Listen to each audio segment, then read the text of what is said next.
Saudações aos entusiastas do esporte a motor, este é o GP Total desde 2001, no endereço gptotal.com.br. Feliz 25 anos, GP Total, e também há muito tempo nas redes sociais. Você está em mais um programa nosso em nosso canal do YouTube, youtube.com/GP Total. Vídeos novos sempre às noites de segundas-feiras e os nossos cortes para especiais durante a semana. Chegamos ao round 12 de 23, 23 agora, porque tem um bizarro GP do Bahrein na Malásia, mas estamos falando do Grande Prêmio da Holanda, despedida do Autódromo de Zandvoort, que apesar do recorde de público, sai do calendário para 2027, vai entender essa turma, né?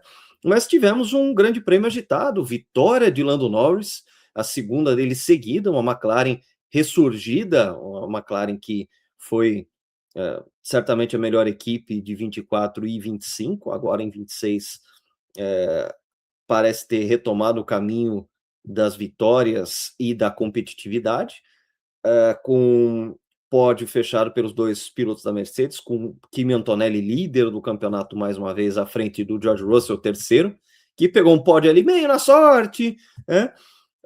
A estampada de Max Verstappen, todos os detalhes do GP, a gente vai falar aqui com os meus queridos amigos de bancada clássica aqui do canal, João Carlos Viana, da capital alencarina, capital cujo nome não será proferido nem aqui, nem no restante do ecossistema GP Total, meu amigo Márcio Madeira, região serrana do Rio, Nova Friburgo, meu nome é Lucas Giavone, transmito da minha querida Sorocaba, interior de São Paulo. Vamos falar de Holanda e o meu boa noite a vocês, as suas considerações iniciais. Hoje a gente vai começar o programa de um jeitinho um pouquinho diferente, mas o boa noite para os meus amigos de bancada e as considerações iniciais desse GP que, olha, concorre a ser, por enquanto, o melhor do ano,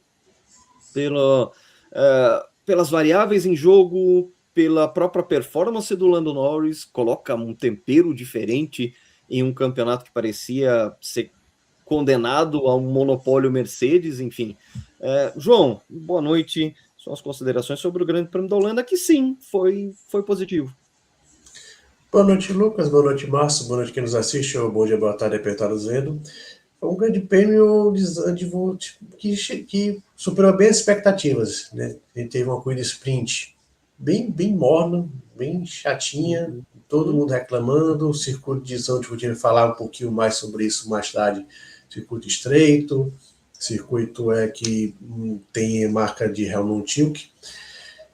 E de repente, no domingo, a corrida mais estratégia, uma corrida mais estratégica, trouxe muitas alternativas e sim, foi uma corrida bem interessante, muitas ultrapassagens bonitas, né, bem interessante, a ultrapassagem do Norris em cima do Kimi Antonelli, que levaria a vitória, foi muito interessante. E o Lando Norris, como se diz no futebol, né, um assunto que eu não quero falar muito por motivos óbvios, mas na fase de futebol estão deixando o Lando sonhar, porque o Lando é a segunda vitória. Porque aquela história não é uma vitória circunstancial ou de estratégia. O Lando tinha um melhor carro, um melhor ritmo na corrida, principalmente com pneus duros. Ele fez a pole, perdeu. Você tem alguma certeza nas vidas, mortes, impostos, e que o Lando Norris vai perder a pole position na largada. Isso aí tudo bem, foi na segunda largada, na primeira ele conseguiu manter, mas na segunda ele fez o que ele costuma fazer. Mas depois ele estava sempre num ritmo muito forte, perseguiu o André Kimi Antonelli a corrida quase toda. Quando ele saiu dos boxes após a sua segunda parada, o ritmo dele chegou a colocar 1 segundo e meio sobre o André Kimi Antonelli, que fez uma bela ultrapassagem e venceu. É uma segunda vitória, e na Hungria também foi uma vitória de ritmo, ele era mais rápido que os seus concorrentes. Então já tem uma pulguinha ali, já está na orelha do Toto Wolff. E o Toto, sabendo disso, meio que já escolheu, né, quem é o piloto. Se a McLaren está evoluindo, ele precisa escolher alguém para brigar pelo título. A gente vai falar um pouquinho sobre isso. Ele meio que já escolheu quem será o piloto a lutar assim, pelo título.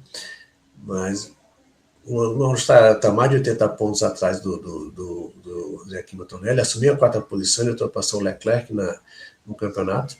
O Leclerc vai falar também um pouquinho, mas está começando a ser um campeonato que, não, você falou, Lucas, não vai ser um monopólio puro e simples da Mercedes, o André Antonelli colocando o George Russell no bolso, então vai ser um campeonato que o André Antonelli pode ser campeão com muita facilidade, pode ser que o Lando Norris seja um fator, e até mesmo a Ferrari, na hora que eles começarem a se entenderem. Quando eles começarem a se entender. Márcio, meu amigo, boa noite. Suas considerações sobre o Grande Prêmio da Holanda e esse ressurgimento da McLaren, que afinal de contas ela meio que não estava no script e de repente consegue aí o Lando Norris emendar 2 vitórias consecutivas.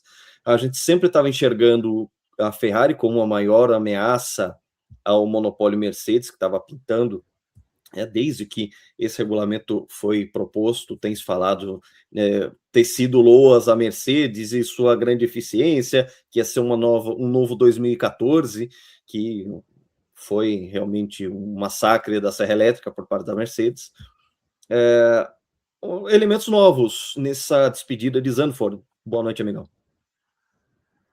Boa noite, Lucas, João, amigos de casa. É muito bem-vindo isso, né? É muito bem-vindo e assim, eu já começo falando um pouquinho disso, ia tratar no meio do programa, mas assim, acho que a gente tem que dar devida atenção ao que a McLaren vem fazendo nesses últimos anos, porque ela chegou, a gente olhar no início ali do regulamento anterior dos carros semi-asa, efeito solo, ela chegou a fechar grid, chegou a ser motivo de piada, né?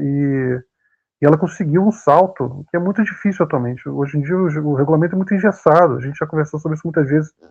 A liberdade de você ser criativo para quem constrói, hoje em dia é muito mais restrito. Você tem muito menos onde arriscar do que já teve no passado. Tudo com muita simulação de computador e simuladores mesmo de ações de pista, pouca atividade de pista, é difícil você conseguir ter tanta harmonia entre a simulação e a pista, e conseguir, com todas essas restrições de token, de poder atualizar, não poder atualizar, é realmente difícil atualmente você conseguir trazer uma equipe de fundo de grid para sistematicamente andar na frente. A gente tem equalizações artificiais, né, que premiam quem está atrás e punem, de certa forma, quem está na frente, mas você fazer isso de maneira consistente, realmente construir um carro bom para o regulamento, sendo uma equipe cliente, como a gente já frisou, é uma coisa que tem que tirar o chapéu para a McLaren, que ela tem feito, ela está com uma equipe muito redonda nesse sentido, conseguiu se tornar uma força dominante em algum momento do último regulamento. Nesse ela começou certamente com um pé atrás, até inclusive porque a própria Mercedes também não estava compartilhando tanta informação a respeito da unidade de potência dela, né, com gerenciamento de energia e tudo mais, mas você vê que a McLaren se encontrou e, de novo, sendo cliente da Mercedes, já está nesse momento, em algumas circunstâncias, andando mais forte do que a Mercedes. Não é coincidência se emendar 2 vitórias seguidas. Então, acho que para o campeonato é muito bom, porque, de certa forma, o que a gente estava vendo nesse início de temporada no vácuo. Né? A gente sabe que, por mais talentoso que seja o Antonelli, ele foi alçado a uma condição de força dominante da Fórmula 1 antes de estar amadurecido. Né? Ele ganhou muita confiança. Confiança é um dos fatores que faz o piloto andar bem. Né? E ele ganhou muita confiança, realmente respondeu a isso, começou a andar muito forte, começou a andar muito bem, mas assim, foi uma coisa prematura, foi uma situação que ele não cumpriu todo o arco que seria de se esperar. De repente ele se viu no melhor carro do grid, tendo que bater o Russell, e o Russell, enfim, um teto mais baixo e entrou numa espiral de negação, né? Então foi um certo vácuo. O Antonelli foi puxado pelo vácuo para ocupar a posição de liderança da Fórmula 1. E agora vai ser interessante, porque, claro, a pontuação ainda está distante, ainda é longa. A gente tem uma sequência de 9 corridas em 11 finais de semana, se eu não estou enganado, 11 fins de semana, que é o momento em que, de fato, o campeonato vai ser decidido. O campeonato vai...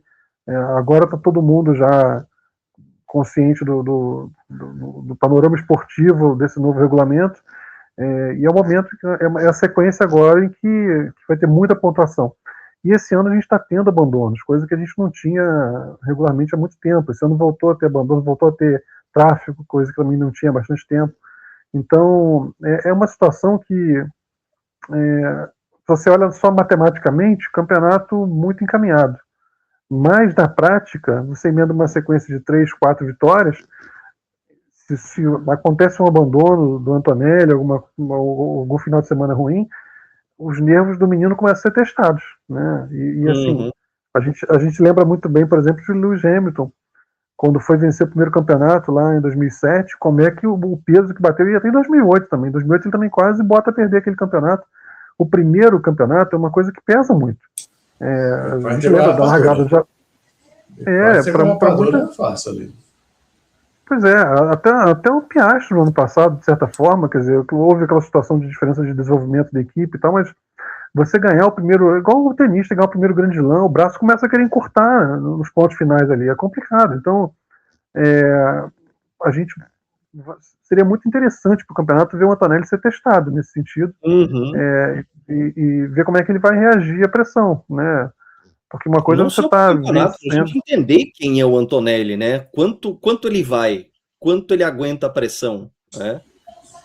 Isso eu falei em confiança, eu até também vejo essas duas exibições, principalmente ali desse domingo do Lando Norris, confiança, ele ser campeão mundial, como o Márcio está falando agora, tira um peso tão grande que ele começa a ter uma confiança, ele foi uma grande corrida, talvez uma das melhores vitórias do Lando Norris na sua carreira. Tá sem peso, né, João? Ele teve peso no ano passado muito grande e agora ele tá sem peso no ombro, de teoricamente não ter o melhor carro, já ganhou o campeonato, não tá com o melhor, não começou o ano com o melhor carro, tá numa função de perseguidor, então assim, ele tá cumprindo um papel que de certa forma ele cumpre nas corridas, né? A gente o ritmo de prova dele, o volta-volta dele é muito bom, é um volta-volta de campeão mundial. Agora, ele, interagindo, ele peca. O dogfight dele realmente talvez agora com o título mundial, talvez ele melhore um pouco, mas sempre foi o ponto fraco dele, né? Então, principalmente ultrapassar, era uma coisa que era um grande problema para ele. Dessa vez ele chegou com um delta muito grande, mas eu concordo com você, quer dizer, ele fez uma corrida de campeão mundial.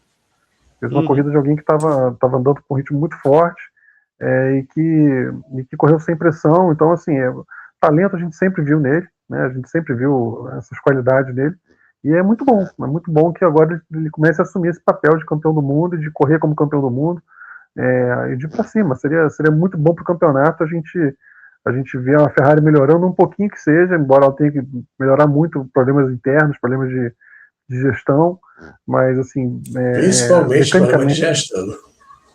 Já está pegando. Mas, enfim, podemos sim, acho que eu já falei demais, de repente não ter falado tanto no início, mas eu acho que é muito bem-vindo para o campeonato. Acho que o que a McLaren está fazendo tem que ser reconhecido. E sim, a gente pode ter aí nessas próximas etapas, a depender de como forem as próximas 2, 3 corridas, a gente pode ter um final de temporada bem interessante. Sim, realmente tem que concordar com isso, porque é um campeonato que está fugindo dos scripts que ela tem enviado para a gente. Aquele envio de não, é a Mercedes que vai ganhar tudo, é um George Russell que é favorito, e agora a gente tem um Kimi Antonelli que é o conjunto mais forte, mas que vinha com uma ameaça de Ferrari e de repente entra a McLaren nesse meio. Então, realmente são variações de script que acabam sim deixando o campeonato interessante. Tá? Mas eu quero fazer uma pausa em nossa análise da corrida em si, do campeonato, porque a gente, nesses quase 3 anos que a gente tem o canal, né? Se a gente contar os pilotos que a gente fez, né, João? Isso aí já está indo para o 3º ano em que a gente tem o funcionamento aqui.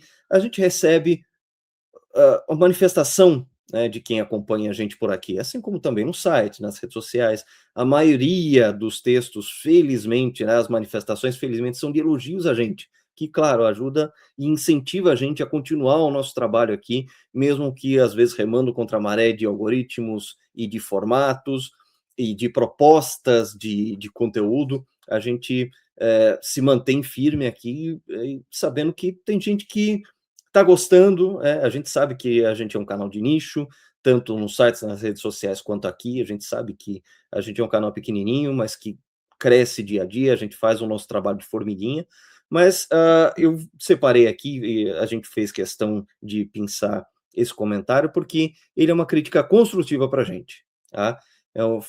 A gente teve, na semana passada, o nosso programa especial de 25 anos do GP Total, convido a todos que não viram para que vejam, porque é uma raríssima aparição, um eclipse solar de Eduardo Correia entre nós, aqui junto da bancada, o Salu também participou. Aproveitem. A gente teve aqui a nossa bancada clássica, mais o Mário Salustiano e o nosso chefe, nosso querido chefe, Eduardo Correia, aqui com a gente, explicando toda essa trajetória, o surgimento do GP Total, as nossas lembranças, o nosso carinho que a gente tem por um veículo de comunicação que começou ali em 2001 e que está aí até hoje, sendo tocado por essa rede colaborativa em que a gente faz parte, e tem hoje no canal mais esse braço em que a gente pode também criar conteúdo e ter uma interatividade com o pessoal que é entusiasta do esporte a motor.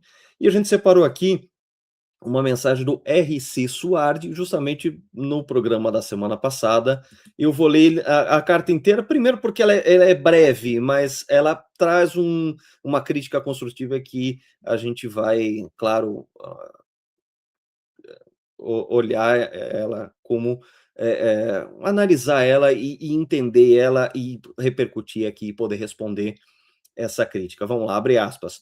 Pessoal, primeiramente, obrigado pelo trabalho de vocês. Tenho 38 anos e desde os 9 o automobilismo ocupa uma parte bastante importante do meu cotidiano.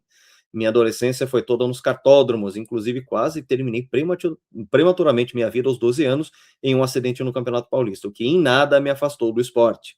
Tenho minhas coleções também, principalmente de livros, e acho história muito importante, sendo fundamental que ela seja sempre revivida. Sou daqueles que se lembram mais do que aconteceu no GP da Itália dos anos 70, do que, obviamente, nem assisti ao vivo do que o último GP deste ano. Dito isto, farei uma crítica que espero que seja construtiva ou que vocês entendam dessa forma. Talvez pela minha visão muito nietzscheana da vida, não cultuo ídolos. Vivo numa espécie de eterno retorno, mesmo valorizando o passado como história, ainda que isso seja bastante paradoxal, enfim. Ainda que eu entenda a postura de vocês, tem análises de como as coisas estão atualmente, e isso me afasta de acompanhar mais os conteúdos do canal e do ecossistema. Talvez isso não faça diferença no sentido de que a visão é essa e ponto final, mas mentes brilhantes como a de vocês poderiam ter um olhar menos amargo sobre a atualidade.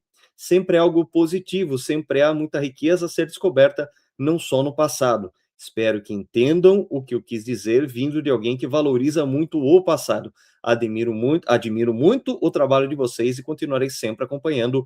Abraços.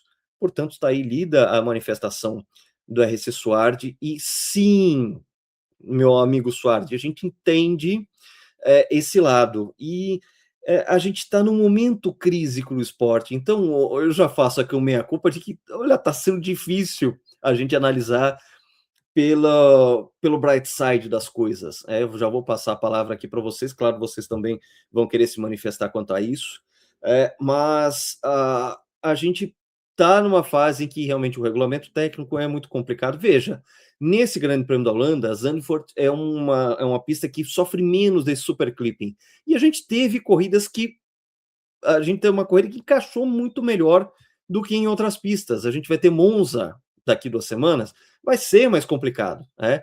E a gente teve nesse fim de semana provavelmente a melhor corrida da temporada, tá? Em que um Lando Norris mostrou uma vitória de campeão, ele teve que fazer ultrapassagens inclusive bonitas, para retomar o seu posto de primeira posição, várias nuances, táticas diferenciadas de pneus, equipes que acertaram em tática, as que erraram, um script que, como eu adiantei aqui, ele está sendo recolocado com esse componente McLaren que vai apimentar um campeonato que prometia ser só uma chatice de Mercedes. Então, sim, a gente tenta, sempre que possível, elogiar o que tem que ser elogiado e criticar o que tem que ser criticado. Infelizmente, as críticas, a gente exagera no tom, mas é porque a gente gosta demais disso aqui. E a gente, claro, ganha um tom de indignação quando a gente vê que muitas vezes a Fórmula 1 cria ou propõe soluções que acabam acarretando outros problemas. Isso tem sido sistemático nesses últimos anos. Até porque a gente tem toda uma evolução tecnológica, a preocupação com a segurança, a preocupação com o business, isso fundamentalmente é um business. Então, quando a gente vê que o entretenimento está se sobrepondo ao esporte, e a gente tem uma Fórmula 1 que ela é fundamentalmente esporte, ela tem que apresentar um bom esporte primeiro. É uma coisa multicamada, vamos pensar numa cebola. Tá? O núcleo dessa cebola é uma boa exibição de um esporte. Se você não tem uma boa exibição de um bom esporte, uma boa disputa esportiva, todas as outras camadas sofrem.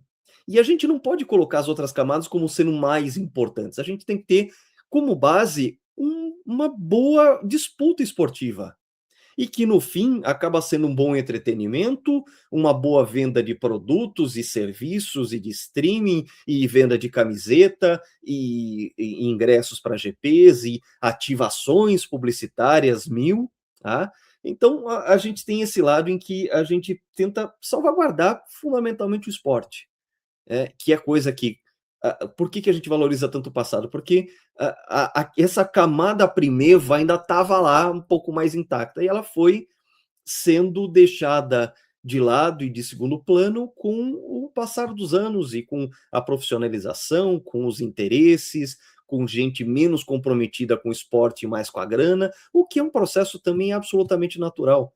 Aquela curva do amadorismo vai descendo, a do profissionalismo vai subindo, ao mesmo tempo que a curva do esporte vai caindo e a do entretenimento vai subindo, principalmente em tempos de Liberty Media. Então, sim, a gente entende você e, ao mesmo tempo em que eu peço esse voto de confiança de que toda vez que a gente coloca uma crítica, às vezes meio amarga, meio azeda, enfim, a gente está fazendo isso porque a gente gosta demais do esporte e a gente quer valorizar principalmente os fundamentos esportivos daquilo que a gente tanto gosta, que é a Fórmula 1. Ela tem um processo evolutivo, não é fácil, muitas vezes ela se mete em problemas que são de difícil solução, muitas vezes a gente mesmo não sabe qual é a solução para esses problemas, mas tem coisas que estão muito na cara e que a gente vê aquilo e fala assim, pelo amor de Deus, isso não precisava ser assim.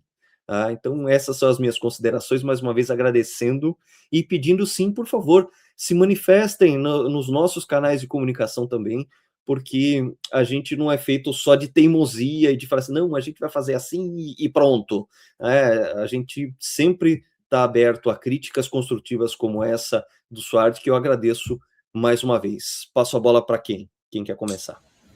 Posso falar rapidamente aqui? Vai lá, primeiro João. que...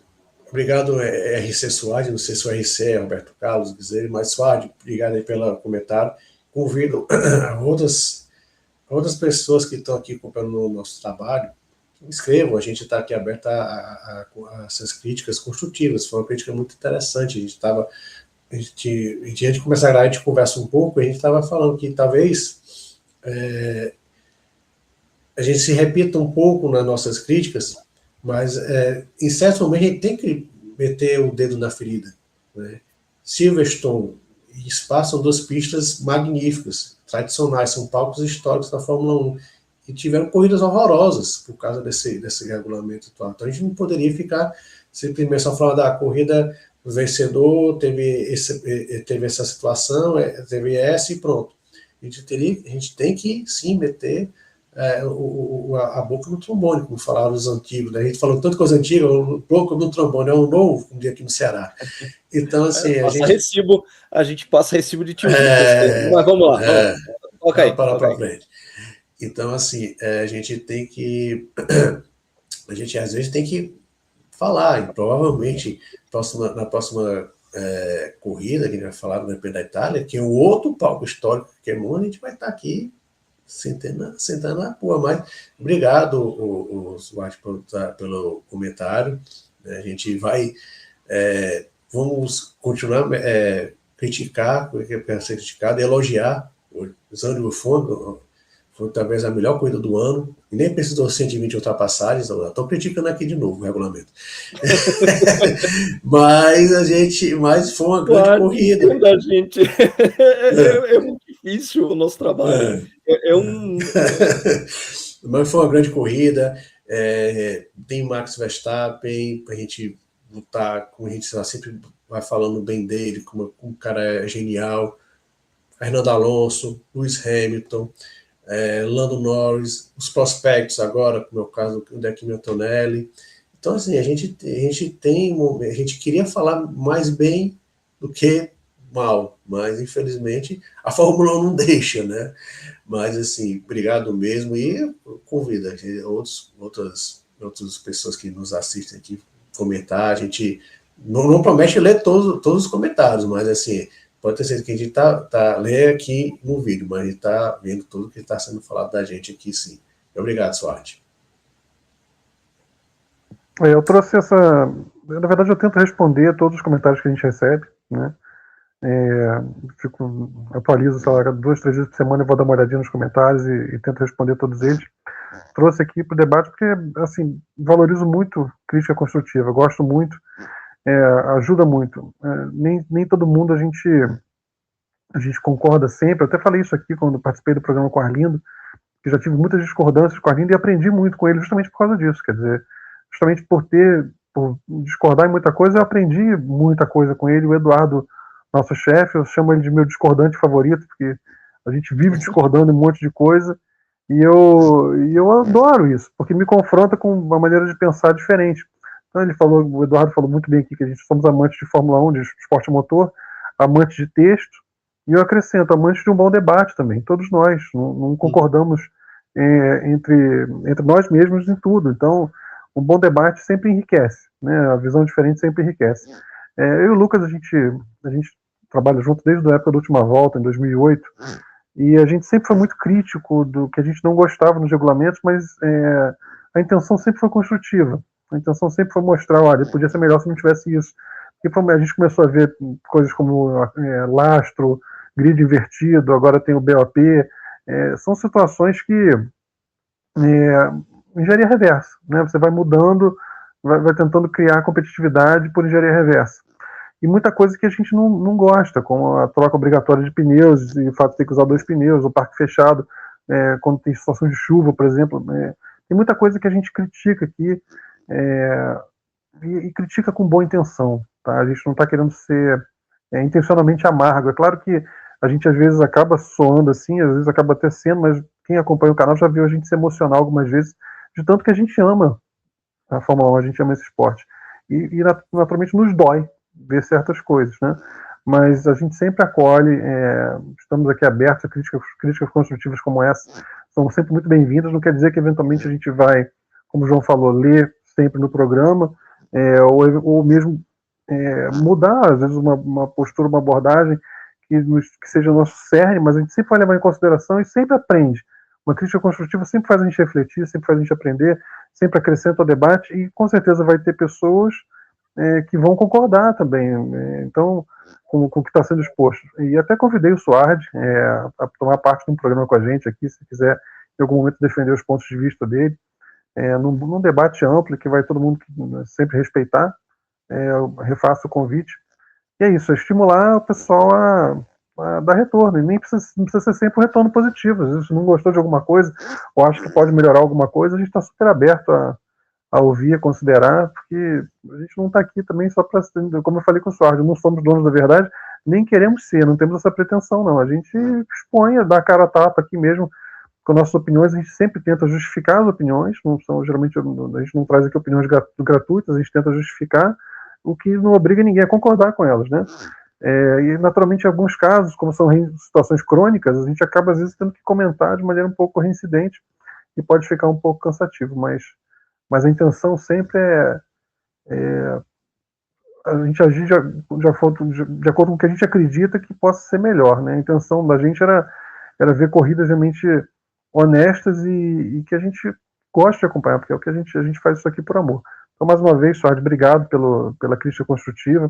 Obrigado a todos que dão retorno, todos que escrevem, todos que elogiam também, naturalmente. Claro que tem gente que não vai gostar. Os elogios destrutivos são bem-vindos. As críticas construtivas e os elogios destrutivos são todos bem-vindos aqui no canal. Brincadeira, gente, brincadeira, claro. Mas tá aí o recado, né? É importante trazer também essa manifestação, porque realmente não é fácil você estar no momento em que a gente olha toda a história e vê o atual momento e não se manifestar, né? Aqui não é um mundinho com óculos cor-de-rosa, que a gente vai achar tudo fofinho, vai comentar sobre o novo pet do Lewis Hamilton, do casamento do Leclerc, que o cachorro do Leclerc fez xixi. Não é nossa pegada, né? A gente está aqui para fazer essa ponte entre passado, presente e também as projeções futuras do que vai ser o campeonato de uma forma muito nossa, muito jeitão GP Total, mas que, claro, está sempre sujeito a aprimoramentos, a essas críticas construtivas, tudo é sempre muito bem-vindo, porque esse é um canal em que a gente coloca, assim, opiniões e interpretações, ou seja, a gente está sendo vidraça, sim, tá? Mas sempre aberto a diálogo, tá? O que hoje na internet é raro, tá? É todo mundo com muita certeza e pouca abertura para diálogo, para debate. E nesses 25 anos de GP Total, a gente colocou isso muito claro no nosso especial do ano passado. A gente adora textos e pontos de vista que nos surpreendam e a gente está sempre aberto a isso. Semana passada, tá, Lucas? Semana passada, falou ano passado, semana passada. Semana passada, perdão, em que a gente coloca isso muito claro, porque aqui é um grupo de amigos e cada um tem seu background, cada um tem seu ponto de vista, tem sua formação, tem o seu repertório, né? Formação, digo, formação profissional. Então, todo mundo carrega aqui suas preferências, as suas análises, seus pontos de vista, muitas vezes de coisas que você não aprofundou. Você nunca parou para pensar naquilo ou se abstraiu para... Não, peraí, deixa eu pensar nisso. E a pessoa vem e te surpreende, e isso é uma marca registrada do GP Total e nos textos e nos pontos de vista que cada um vem trazendo aqui nesses 25 anos do site e hoje, né, do ecossistema que a gente tem. Então, Suardi, obrigado mais uma vez pela tua manifestação, e a gente espera, sim, que mais manifestações como essa venham, porque não, a gente não é dono da verdade, a gente sim está sempre aberto ao diálogo, porque a gente gosta muito disso aqui. E quanto mais pontos de vista aparecerem para o debate, né, esse debate saudável, civilizado, que sempre foi marca também no GP Total, isso também é sempre muito bem-vindo. Voltando, então, ao Grande Prêmio da Holanda, a gente falou um pouco de McLaren, mas eu acho que tem também para a gente falar a questão de que uma das coisas que levou o Norris à vitória é que o ritmo dele com pneus duros e os pneus fizeram a tônica do Grande Prêmio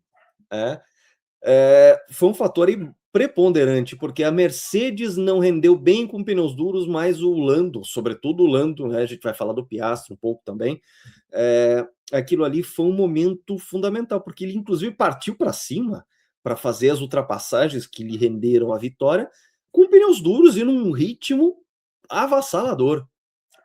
E eu vou até colocar o chart aqui dos pneus, porque foi uma coisa que foi muito variada. A gente tem muitas vezes táticas muito engessadas, é sempre a mesma tática, uma outra variação. A gente teve no GP não só pelos safety cars virtuais que aconteceram na corrida, como também pelo próprio uso dos pneus e essa adaptabilidade muito grande do Norris com os pneus brancos. Vai lá, João. Eu lembro até o dedo aqui porque o pós-corrida, o Frederico Vasseur, ele falou uma coisa interessante, que os três pneus, os duros, os médios e os macios, eles não tinham uma diferença tão gritante a ponto da equipe, eu vou no médio, eu vou no duro. Então, ficou esse verdadeiro arco-íris aí, né? Todo mundo praticamente usou os três pneus, muita gente usou os três compostos durante a corrida. Foi bem interessante. O Norris não usou. O Norris foi um exemplo que ele trocou de estratégia, né? Quando teve a bandeira vermelha pelo acidente do Max Verstappen, ele largou de médio e foi para macio, por exemplo. Então, assim, praticamente todo mundo usou os três compostos. Mas o Frederico Vasseur falou isso, que não teve uma diferença tão gritante como há em outras pistas entre os pneus, os compostos. Então, isso fez a diferença. Por exemplo, o Lawson, ele só usou macio e médio. não usou duro, né? E, por compensação, o Norris usou dois sets de pneus duros. Então, teve uma variedade muito interessante. Os anos foi eu falei aqui que eu acho que talvez tenha sido melhor corrida muito pelas alternativas criadas de estratégia durante a corrida. O sprint foi meio chato porque o sprint não tem estratégia, é uma corrida tiro curto. Já a corrida longa, podemos dizer assim, o grande prêmio tem mais voltas, então você tem que fazer paradas obrigatórias, como a gente falou há pouco. Isso acaba fazendo essa salada aí, deu uma bela corrida. Suárez já vai ficar bravo comigo, mas na minha opinião, o sprint não devia existir. Desculpa. Eu sou muito. Eu achei engraçado. Assim, a gente fala, né? A gente fala muito aqui, Fórmula 1 tá. E pior é a MotoGP, que é toda a corrida, né? Me afastou, cara. Me afastou, porque assim, começa a te cobrar muito para você acompanhar um campeonato. Começa a ficar difícil de acompanhar. E eu acho que esvazia um pouco a importância dos GPs, né? Então, assim, eu particularmente não sou fã de sprint. Eu acho que nem eu. A distância do GP é uma coisa, é quase como um dogma no meu entendimento. Um conceito de grande prêmio, né? E acho que as categorias de base, com provas mais curtas, elas vão valorizando. Então coloca a nomenclatura de médio prêmio, pequeno prêmio, porque não é mais grande prêmio. Né? Vai dizer, médio prêmio da Holanda. Aí você faz uma distância mais curta e tá tudo bem. E assim, a prova foi interessante e talvez ela tivesse até sido mais interessante se não tivesse havido o acidente do Max no final da primeira volta, porque a gente tinha pilotos com pneu intermediário e pilotos de slick, né? Então, já começava... Todo mundo largou de slick. Todo mundo largou de slick. Todo mundo largou de slick, Márcio. Só que a pista ainda estava molhada ali. Tinha umidade na pista. Eu vi a prova no início, esquenta ali, e vi que tinha alguns pilotos que estavam ainda, pelo menos antes de ir para largar. Todo largou de slick. Todo largou de slick. Agora, a diferença, por exemplo, que a gente está até vendo aí nesse gráfico, que muita gente largou de médio, outros de macio, e tem até uma minoria ali do pessoal do Cadillac que andou de duro. Que foi o caso do Bottas e do Pérez, mas como diria o ceguinho, foi uma diferença medonha, né? Então... e como você falou, o desempenho, além do desempenho não estar tão diferente, até a durabilidade também, né? Os macios também estavam durando, né? Então o Leclerc desculpe te interromper, Márcio. O Leclerc, ele meio que deu um mapa da mina na sprint, quando ele foi o único que largou de macio e foi a corrida toda e um ritmo muito bom. Tanto que eu tenho uma baita ultrapassagem no Norris, né? Ele se jogou, foi uma ultrapassagem bem interessante. Ele se jogou, ele usou a energia, claramente, ele se aproximou, mas se jogou na frente, claramente se jogou por dentro. O Norris meio que... A gente brinca que o Norris, quando ele tá no dogfight, ele tem uma música, né, chamada Dona, da Roupa Nova, que é sempre a canção de fundo do Lando Norris quando ele vai entrar numa briga, né, por posição. Então, ele estava ouvindo Dona nesse momento, aí o Leclerc foi lá e crau na sprint. Assim, a largada, na verdade a gente podia falar na largada da sprint até, que acho que vale a pena depois o pessoal ver o vídeo da primeira volta da disputa do Lindblad com o Lawson. Foi uma disputa muito interessante na primeira volta da sprint, ali, coisas que se perdem, né, no meio do pelotão muitas vezes. E já falando do Grande Prêmio, acho que na verdade a largada ruim do Russell acabou sendo um fator bem importante nas primeiras posições, porque acabou gerando a situação do Leclerc desviar, e aí espreme o Hamilton, que espreme o Max chegou a botar a roda fora da pista, depois o Hamilton de novo, roda fora da pista, né, e a pista estava bem traiçoeira. Na verdade, assim, ela começou um pouco molhada, e o trilho ali estava traiçoeira em alguns pontos, mas você olha no final da prova, quando o Norris vai, por exemplo, perceber a bandeirada, que ele sai da linha usual, a fumaceira que sobe, né, assim, eu gosto muito de Zandvoort, a gente vai falar isso depois, porque é uma pista que tem esses fatores também da próprio ambiente, ali, do vento, da areia e tudo mais, né. Então a corrida, a prova inteira estava como se fosse um trilho, né? Você não tinha muito como sair do trilho, porque inclusive, muito sujo em volta, né?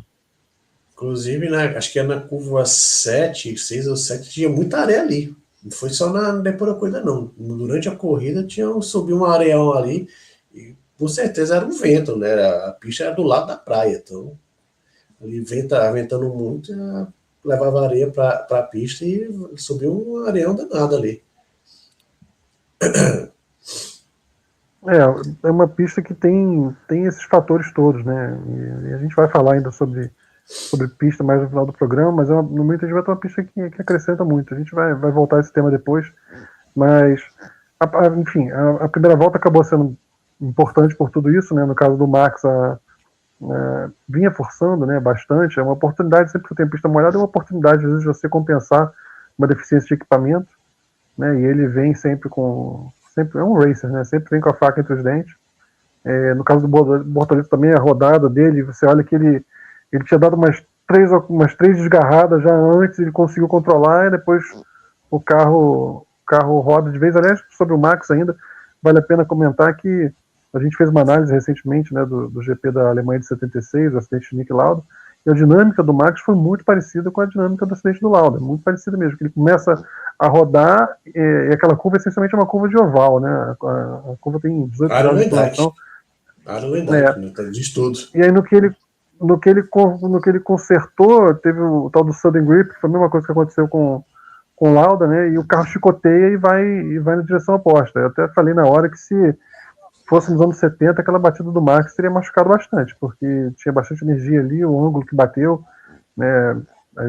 Esse é um ponto favorável, com certeza, aos dias atuais, né? A segurança que a gente tem atualmente não se compara, a própria barreira é muito diferente do que seria nos anos 70, e a resistência também do carro, a dissipação de energia, tudo muito diferente, né?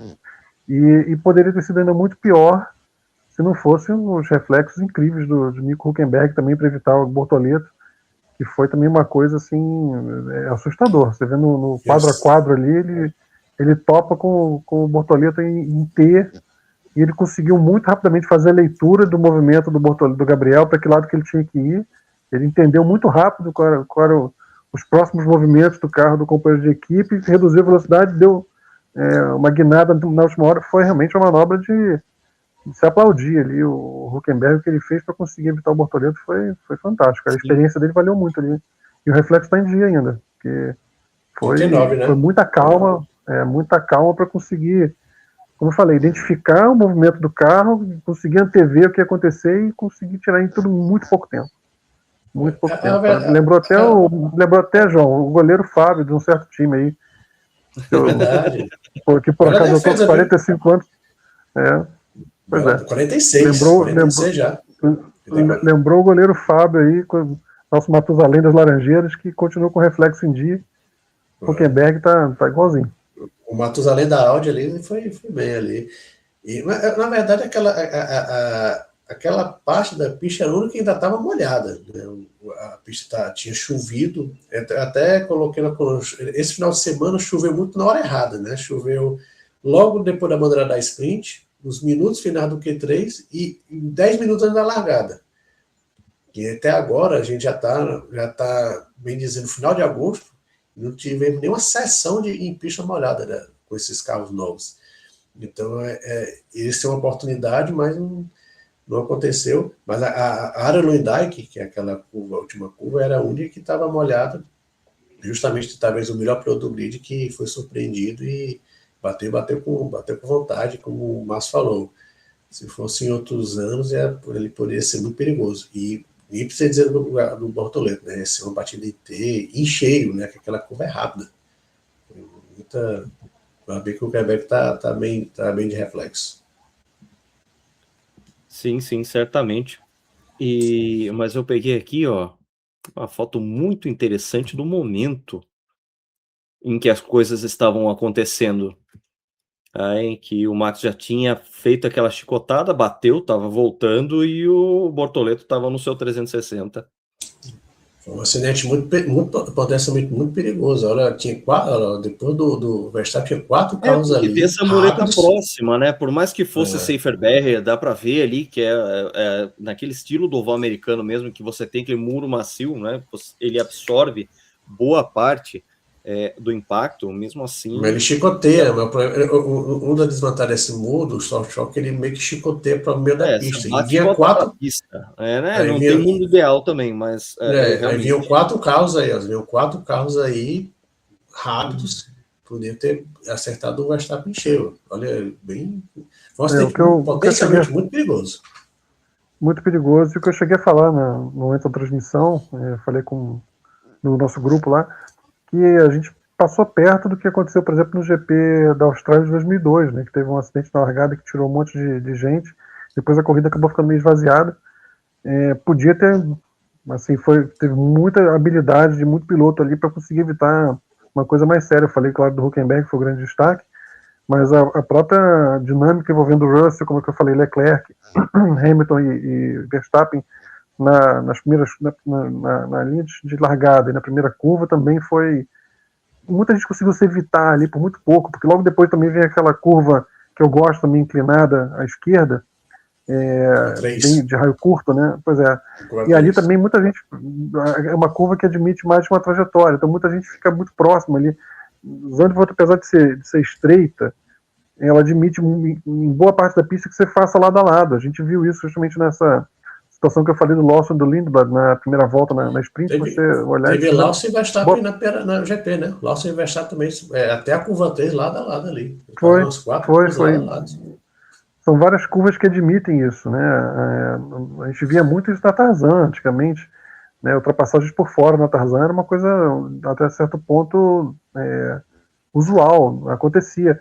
Então tem muitas curvas, como é uma pista muito fluida, muito esquerda-direita, você está por fora numa curva, mas logo depois você está por dentro. Então permite você muitas vezes, mesmo sendo estreito, mesmo tendo a questão da areia, da poeira, da sujeira, muitas vezes ela permite que 2 carros andem lado a lado. Então eu gosto dessa fluidez e foi realmente pela qualidade do grid, foi um atestado da qualidade do grid que não tenha tido batida mais forte, além da do Verstappen, nessa primeira volta, porque muito poucos passos, carros muito próximos, né, com muita velocidade e muita gente com reflexo ali para evitar. A gente podia ter tido um GP bem esvaziado, foi por pouco, mas não deixa de ser um atestado da qualidade desse grid aí. Sim, sem dúvida. Vamos falar de Mercedes, que não teve um bom ritmo com esses pneus, justamente com os pneus duros. Isso foi fator preponderante para a vitória do Norris, mas um Antonelli que mais uma vez andou mais que George Russell e que teve o lance da ultrapassagem no final. Vamos falar de Mercedes, porque o fator McLaren entra na história do campeonato.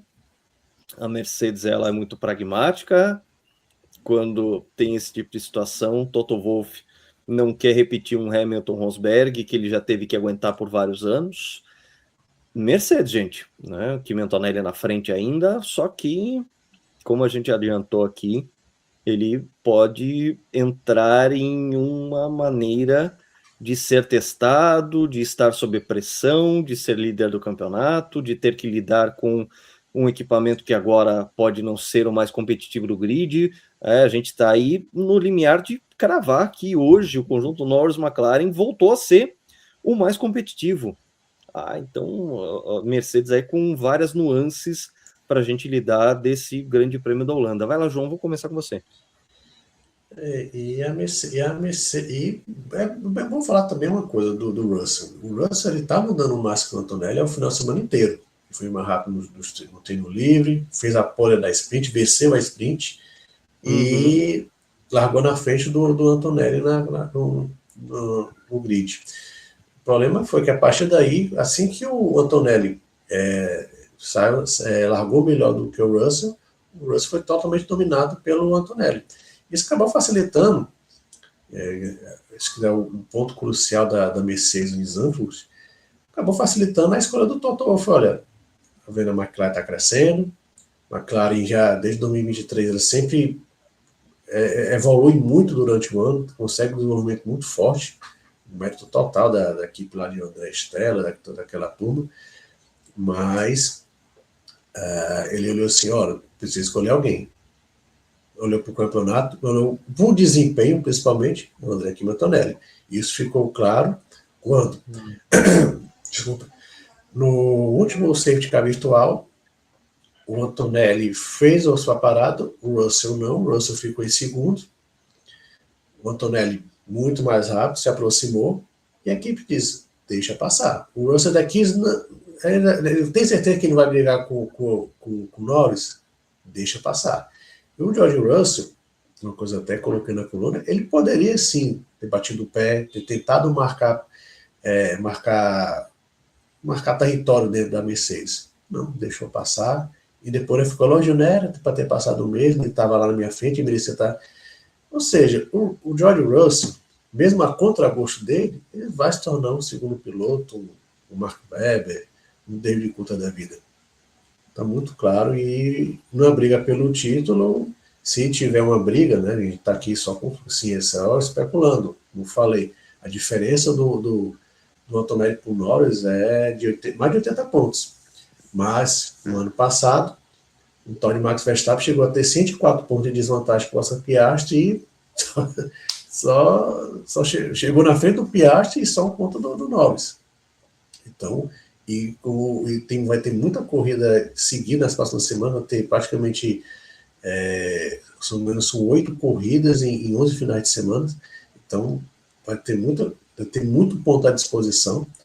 Então, está muito claro para a Mercedes que o nome a brigar pelo título, se houver uma disputa mais renhida, vai ser o André Antonelli, que vai ser um piloto, como você falou, Lucas, ele é um piloto, ainda vai fazer 20 anos, não? Muito mais sólido, ele tem um teto muito mais alto do que o George Russell. O George Russell já está naquela fase de 1B, piloto 1B, e vamos ver como o André Antonelli vai se comportar. Estou aqui só minha opinião, eu acho que ele vai se comportar muito bem, que ele vem se comportando muito bem em vários desafios ao longo de 2026. Então, mas está muito claro que no feito do Toto Wolff, André Antonelli é o piloto número 1. Foi muito revelador isso aí, né? Foi muito revelador, porque deixou claro que surgiu agora primeiro, a Mercedes acusou o golpe da McLaren, né, de perceber, de estar levando a sério a ameaça da McLaren. E segundo, quer dizer, pelo lado dos pilotos ali, o fato de ordenar a troca de posição, claro, eles não queriam perder tempo, o Antonelli estava mais rápido, mas também deixa claro que já está priorizando a pontuação do Antonelli para tentar segurar o título, né? O Russell ainda tentou argumentar alguma coisa e, em tese, pelo discurso dele, ele está normalizando, como se não fosse uma escolha definitiva de piloto para brigar pelo título, mas a própria maneira como ele aceitou isso, eu já interpreto isso como uma consciência de que a situação dele está muito mais frágil dentro da equipe. Ele perdeu o status que tinha no início do ano de ser o postulante natural à conquista do título, e sinto ele consciente de que a situação dele nesse momento é frágil e que a Mercedes não precisa tanto dele. Me deu essa sensação, a forma como ele aceitou isso e depois tentou naturalizar, não, ele me passar de qualquer maneira, já é uma postura diferente da postura do Canadá, por exemplo. Então, sinto que tanto a equipe já tomou claramente a decisão dela, está levando sim a ameaça da McLaren muito a sério, como o próprio Russell, por mais que no discurso mantenha a pompa, eu acho que ele sente que a posição dele na equipe ficou bem fragilizada e não é hora de você esticar demais a corda e pagar para ver, não. Eu acho que ele no fundo ele tem essa consciência. Sim, como se fosse a questão das fases do luto, né? Negação, raiva, barganha, depressão e aceitação. Né? Veja, o rádio do Russell foi a barganha, né? Assim, é isso mesmo, vou ter que deixar ele passar,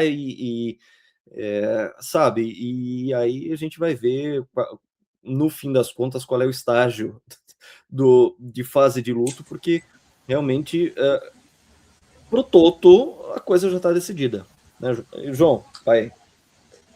E até porque, né, se a Mercedes tem que se decidir logo quem é o primeiro piloto, porque na McLaren está muito claro quem é o primeiro piloto. Já dando um gancho aqui, porque na McLaren o Lando Norris é o primeiro piloto, até porque o nosso querido Oscar Piastri não está fazendo absolutamente nada. Mais uma vez, ele, na primeira contrariedade foi, ele, na relargada, ele consegue ultrapassar o George Russell, fica em terceiro com pneus duros. O Russell estava atrás do Piastri, com a dupla da Ferrari fungando no cangote dele, não, vou sair do tráfego para ganhar tempo. A McLaren resolve trazer o Piastri para responder ao movimento do Russell, erra o pit stop do Piastri, o Piastri volta atrás do Russell, a corrida do Piastri simplesmente acaba. É impressionante como o Oscar Piastri, que um ano atrás ele vencia o Grande Prêmio, venceu o Grande Prêmio em Zandvoort, e ele estava por cima, é um piloto mais completo. A gente cansou de falar aqui, olha, o Norris parece ser mais rápido, mas no pacote completo o Piastri é mais completo, inclusive na mentalidade, e a gente está vendo um piloto mentalmente muito, muito frágil. Muito frágil. Ele sente o golpe muito facilmente. E olha, talvez já nessas 3 semanas sem Fórmula 1 tivemos várias renovações, inclusive a renovação do Max Verstappen mais 2 anos pela Red Bull.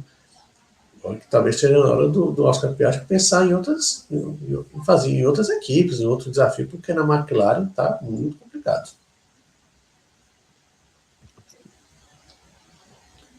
Ele anda melhor do que isso, ele anda melhor do que a gente está vendo, né? Só que é aquilo, a gente tem que entender se isso foi uma quebra de confiança, se tem alguma. Geralmente essas coisas aparecem um pouquinho, alguns meses no futuro, né? Se ele não está se adaptando bem ao novo regulamento, né? Ou se é mesmo como ele tem um estilo diferente do Norris, né? Isso ficou muito claro no ano passado que eles se sentem confortáveis sob condições diferentes de pilotagem. E isso é um problema, de certa forma, para a McLaren, que tem que, de certa forma, tomar as 2 linhas diferentes de desenvolvimento para o carro. Então, a gente viu no ano passado o Piastri andando muito bem no início do ano, o Lando apanhando, e aí o Lando reagiu muito mal também ao fato de não estar entregando desempenho. A gente criticou bastante aqui a forma como ele também entrou em negação e também começou a falar que o título não era tão importante. Mas aí depois a equipe começa a entender que ele gostava do carro sob outras circunstâncias, passaram a adotar até geometrias diferentes, né, em suspensão, e aí o Lando passou a responder muito mais. Então a gente, de fora, a gente não tem todas as informações sobre o que está acontecendo com o Oscar, mas com certeza enfraqueceu muito o elo entre ele e a McLaren, né, nesse momento, porque a carreira dele está perdendo brilho, né, toda aquela. Porque é muito importante a forma como as pessoas te olham, né? É muito importante a forma como você chega. E o Piastri tinha uma aura de talento geracional, né? De piloto que foi campeão de Fórmula 3, Fórmula 2, como o Bortoleto também, que entrou pela porta da frente na Fórmula 1. E ano passado, em algum momento, você olhava para o Piastri como o novo campeão do mundo. E isso realmente implodiu de uma maneira muito, muito rápida e brusca, né? E houve momentos ali que a equipe interferiu, porque também a gente fala sempre da Ferrari, mas a McLaren também, em termos de gerenciar piloto, quando os dois estão andando próximos, também é uma tragédia também, né? Então, desse ano eles não estão tendo esse problema, porque tá tendo uma diferença grande de desempenho. Tá tendo uma diferença grande de desempenho, né? Entre eles, então a McLaren está sendo poupada disso, mas o Piastri com certeza não está feliz, não tá. E isso dá afeta, né? A gente está falando sobre isso. A confiança do Lando talvez nunca tenha estado mais alta do que está agora. Então, ele certamente está sentindo o gostinho de voltar a vencer, de repente poder brigar por um bicampeonato. Eu espero do Lando um ótimo desempenho nas próximas corridas. Eu espero dele um ritmo cada vez mais forte. É o que se espera disso. E, por enquanto, o Antonelli não está administrando bem a diferença, a vantagem que tem. Mas se acontece o que aconteceu em 91, do Ayrton abrir aquela vantagem toda, de repente começa a ser implodida, e a Williams muito forte com o Mansell descontando, e o Ayrton deu um tapa na mesa e voltou a vencer na Hungria em 91. Será que o Kimi teria nervos e condições de voltar, de fazer alguma coisa parecida nesse ano? Eu gostaria de ver, eu gostaria de ver o Lando ganhando força, os pilotos da Ferrari também, essa distância caindo, para ver, como a gente falou nisso, o Antonelli ser testado, ver como é que ele reage a essa pressão, porque ele está na situação, de certa forma, que é a situação que o Piastri estava no início do ano passado, né, enfileirando vitórias e tranquilo. Será que ele ele caindo, como ele vai reagir de maneira diferente do Piastri, vai reagir igual? Sempre é mais fácil quando você está subindo, né? Descer é mais difícil. Então, tomara que isso aconteça. Agora, o Piastri, realmente, ele é melhor do que isso, né? A gente tem que lembrar que ele é melhor do que isso. Agora, o problema dele é uma situação, por exemplo, o Hamilton não andou tão bem nos carros semi-asa. O Hamilton nunca se sentiu confortável ali, não andou bem. Como o Vettel não andou bem quando começou a ter um papel maior, a parte elétrica, ele também se atrapalhou. Então, tem situações, o Max, a gente dá a mão palmatória de que até então ele sempre andou bem em qualquer regulamento, né? Talvez ele não esteja tão brilhante, tão diferente dos companheiros de equipe nesse momento, mas ele sempre andou muito bem. Então, a gente ainda é cedo para a gente dizer se o Piastri está sofrendo com o regulamento ou se está sofrendo com esses detalhes. Ele tem, ficou muito claro, tanto ele quanto o Lando tem umas janelas curtinhas ali para ter o melhor desempenho deles, e essa janela não coincide uma com o outro. Então, para a McLaren é um pouco complicado isso de agradar os dois, porque eles têm preferências diferentes, né? Então, acaba sendo uma situação tanto complexa para a McLaren administrar, e a gente não sabe em que medida o que está afetando mais o Piastri, mas que realmente ele está uma sombra do que foi no início do ano passado, no primeiro semestre do ano passado, sem dúvida nenhuma. Vamos falar um pouco de Ferrari, porque era uma equipe que prometia bastante também em termos de evolução depois das férias, e ela acabou ficando fora do pódio, até por uma questão de sorte para o George Russell, aquele último safety car virtual, né, com as graças de Carlos Sainz. A gente depois vai falar um pouco desse lance, mas uma Ferrari que perdeu o pódio por pouco, mas que perdeu de avançar mais nessa corrida. João, começo com você aí, falando sobre Ferrari, porque, afinal de contas, a gente parece que está vivendo um loop infinito de Imola 1982, em que a Ferrari ela não gerencia os pilotos. Para quem não, né, vamos contextualizar, em 82 a gente teve aquela corrida em que só 16 carros participaram, teve boicote das equipes da FOCA, Renault e Ferrari eram praticamente as únicas postulantes pela vitória. Os dois carros da Renault quebraram, a Ferrari ficou ali, e ficou aquele diz que não me diz. O Pironi achou que a vitória era aberta, o Gilles achou que a vitória era dele, e tiveram um grande duelo no final. O Pironi ganhou, o Villeneuve ficou pistola, e no fim das contas aquilo ali foi um grande erro de gerenciamento da Ferrari, e que teve desfechos trágicos depois na temporada de 82, em que eles nunca mais falaram, e realmente você precisa ter cuidado com o que deseja.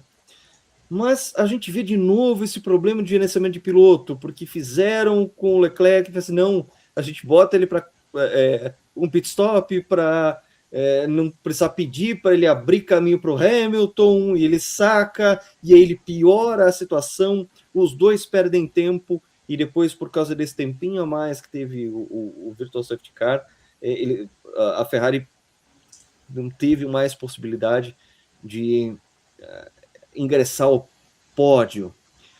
Ferrari, João, vamos lá. Você falou tudo, né, Lucas?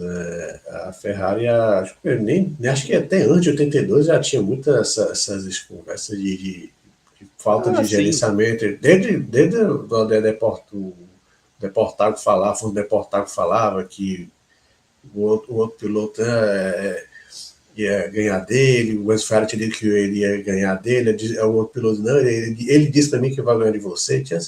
Então a gestão de pilotos nunca foi forte da Ferrari há muito tempo.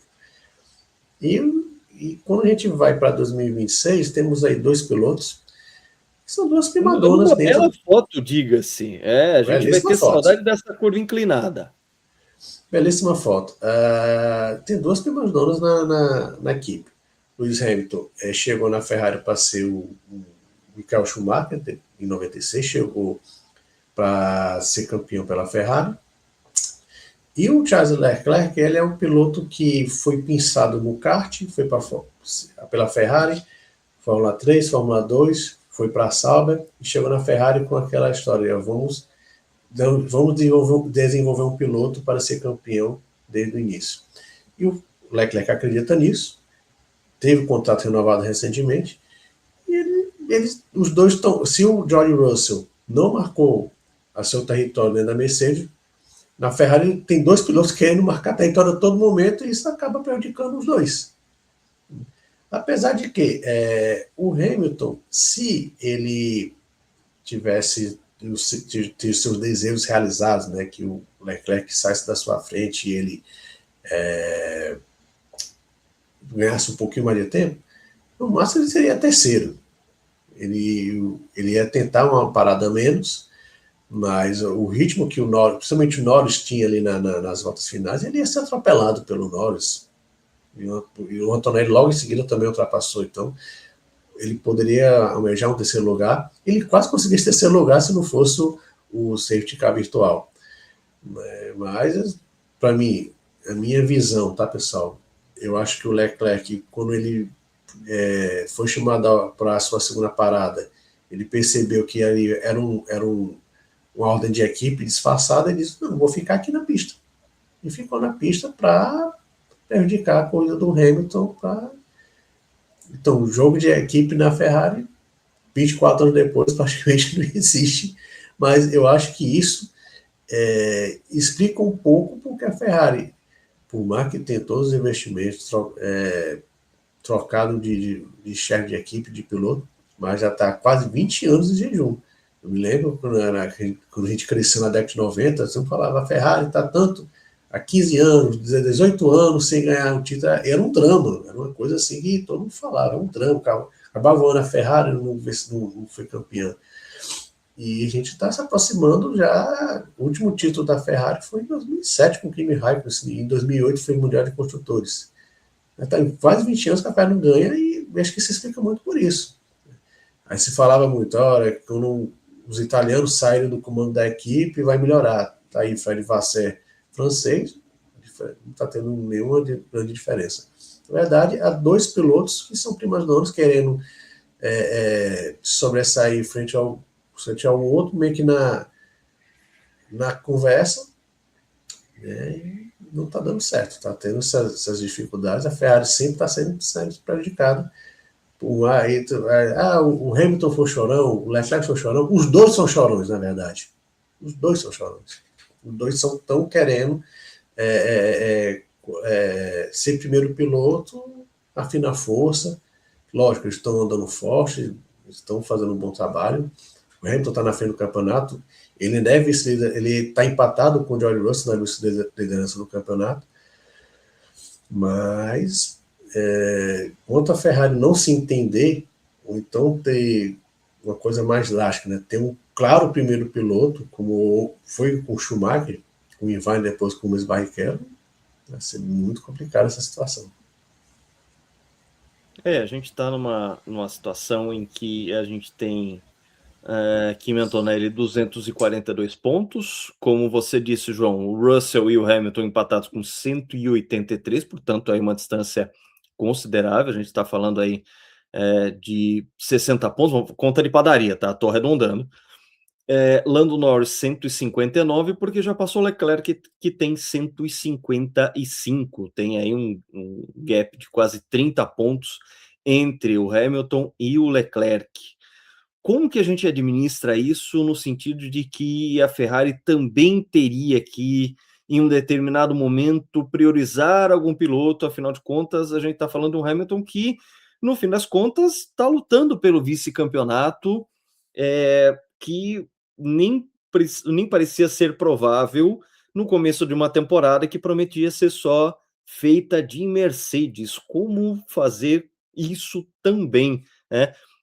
O GP do Holanda foi muito revelador nesse sentido de que os dois ainda lutam pela primazia de serem primeiros pilotos, que são suscetíveis a algum motim, algum mind game, um contra o outro contra um, principalmente por causa dessa falta de gerência da Ferrari.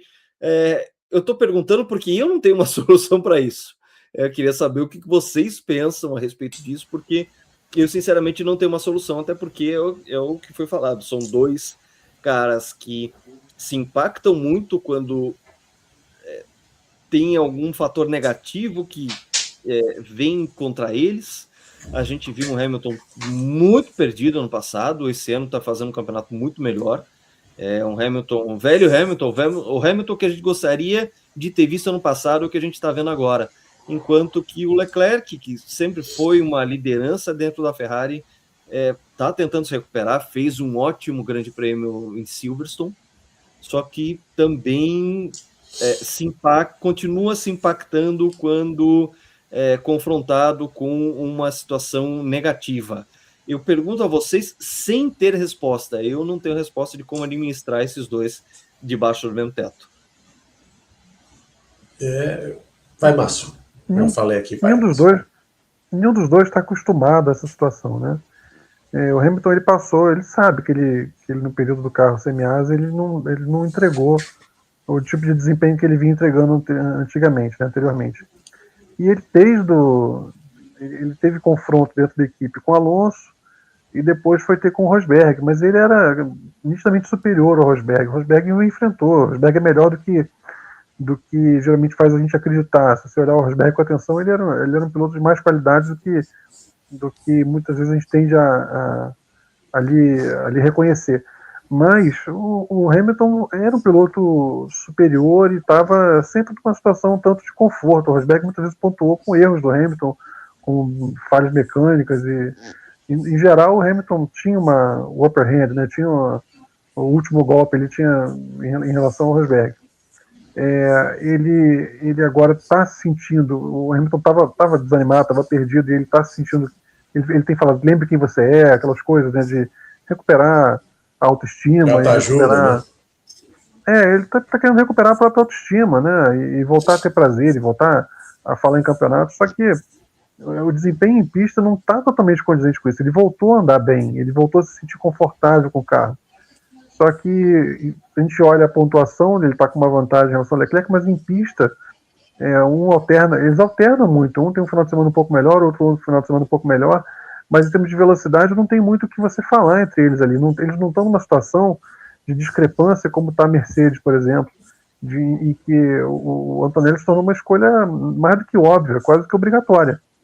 Você não pode arriscar essa pontuação quando você deixa de ter o carro que vence todo fim de semana.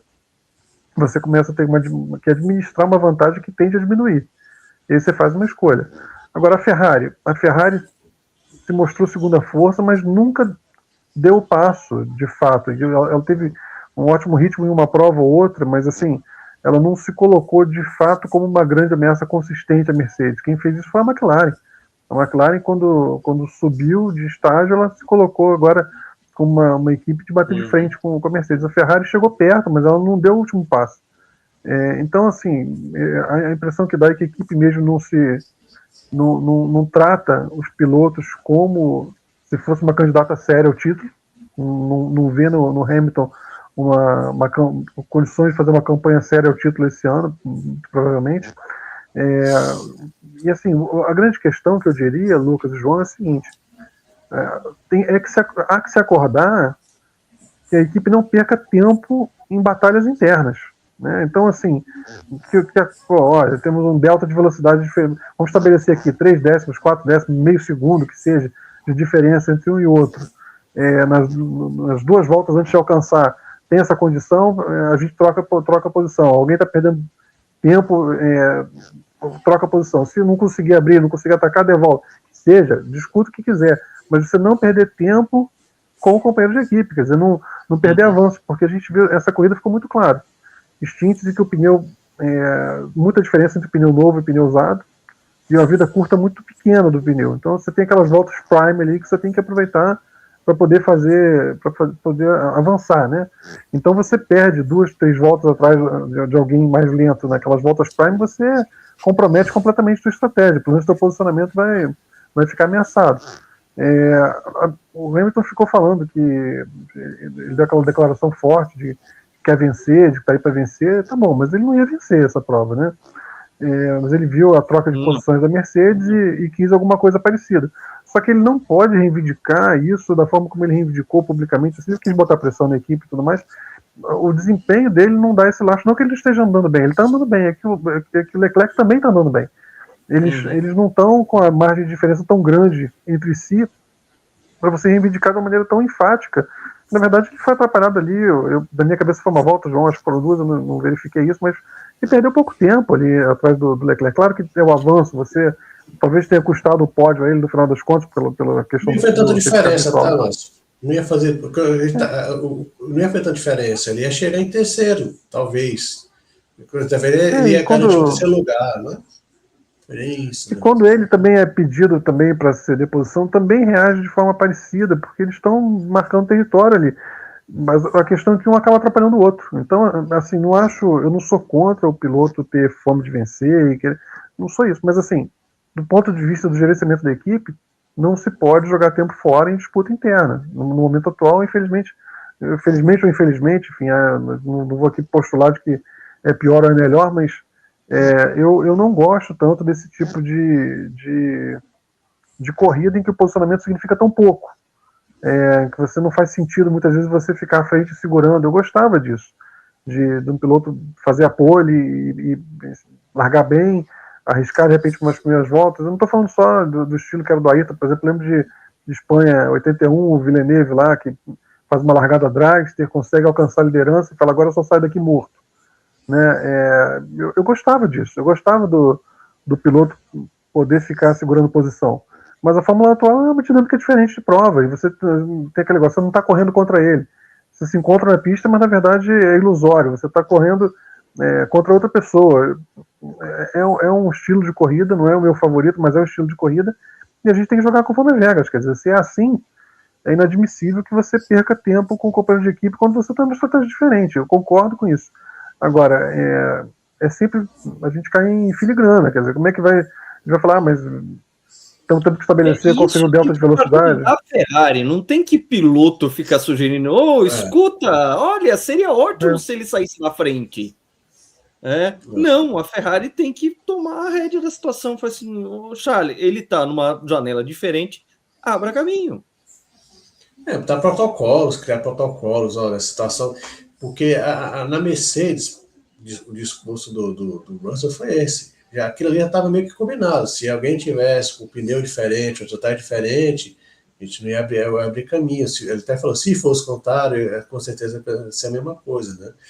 Então, eu acho que falta a Ferrari mesmo. Eu não sei se a resposta seria a mais agradável aos ouvidos, mas faltar quando o Schumacher era o primeiro piloto, ponto, e tinha um segundo piloto ali, o Irvine, depois o Mike era um nível acima claramente, mas o primeiro piloto não sabia quem era. A Ferrari vivia em torno desse primeiro piloto. O Schumacher trouxe isso, depois outros pilotos tentaram fazer. O Hamilton talvez foi para a Ferrari com essa esperança, só que aquela história, o Leclerc nem aí vai, nem quer ser Barrichello. Acho que isso é a grande diferença. Mas eu gosto muito, João, de 2 bons pilotos da mesma equipe. Eu gosto muito disso. Sim, eu acho que tô falando assim, é uma resposta que não soe bem aos ouvidos. Né? Por isso que eu falei logo isso. Sim. Eu acho que assim, a gente perdeu muito de nunca ter visto no Prime o Hamilton e o Vettel numa mesma equipe, por exemplo. A gente passou muito tempo que as grandes equipes estavam montando essa composição de um piloto destacadamente o número 1 e um bom escudeiro. E a gente não viu, a gente foi poupado disso, poupado não, a gente foi privado disso, de ver os grandes expoentes de algumas gerações. O próprio Alonso, a gente viu ele muito brevemente com o Hamilton em 2007, no primeiro ano do Hamilton, né? E num ambiente que tudo foi implodindo ali, enfim. Mas a gente não viu tanto isso acontecer, né? Como poderia ter visto. O Alonso é um grande desperdício, né? O talento dele, a gente poderia ter visto muito mais do Alonso do que viu, brigando por situações melhores.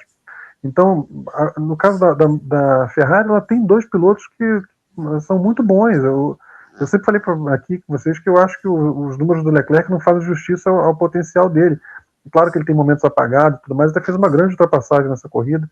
Eu gosto da velocidade dele, eu gosto muito da velocidade dele em classificação, e quando ele se sente confortável, eu acho ele um piloto muito forte.